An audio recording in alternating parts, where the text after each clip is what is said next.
অনেকদিন পর আড্ডাটা ভালোই জমলো বল। এক্সকিউজ মি, ক্যাফেতে সিগারেট অ্যালাউ নেই, আপনি বাইরে গিয়ে খান প্লিজ। না না ঠিক আছে। দাদা বিলটা কত হয়েছে?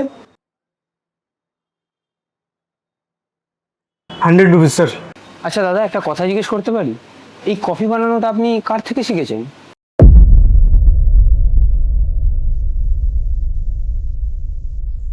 ইউটিউব থেকে। Wow, that's great.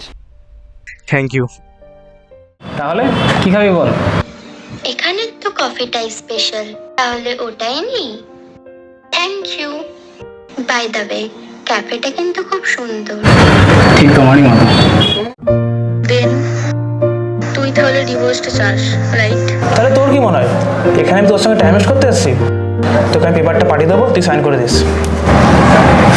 ঠিক আছে। Excuse me, 2 cup black coffee without sugar.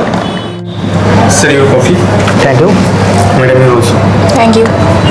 So this is our last coffee date, right? Date?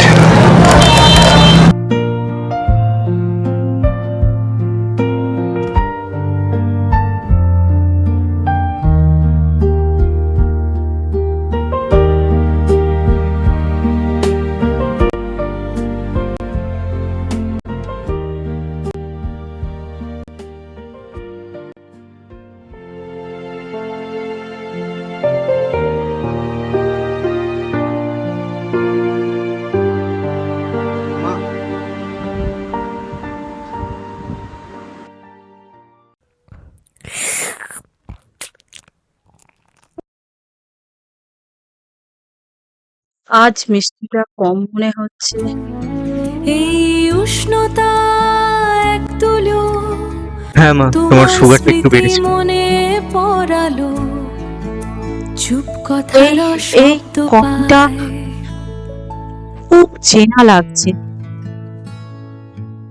এর স্বাদ কোনোদিনও ভুলতে পারবো না। ভরের কাপে ধনোয়া ওঠে মনটা তোমার বলছি, একটু কথাই কথা বলা ছুটে। যাবে? হ্যাঁ চলুন। এত গরমে রোজ রোজ পেশেন্টকে কফি খাওয়ানো কিন্তু ভালো না। এই কফিটাই তো আমার সাথে আমার মায়ের লাস্ট কানেকশনটা চলে রেখেছে। কেন শুধু কফিটাই বা কেন?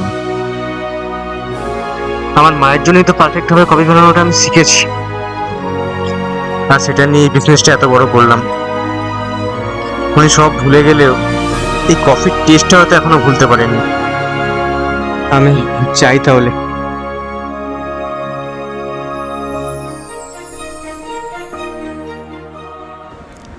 সুখের আড্ডায় হোক কিংবা দুঃখের নীরবতায় এক কাপ কফি যেন সবসময় আমাদের সঙ্গী।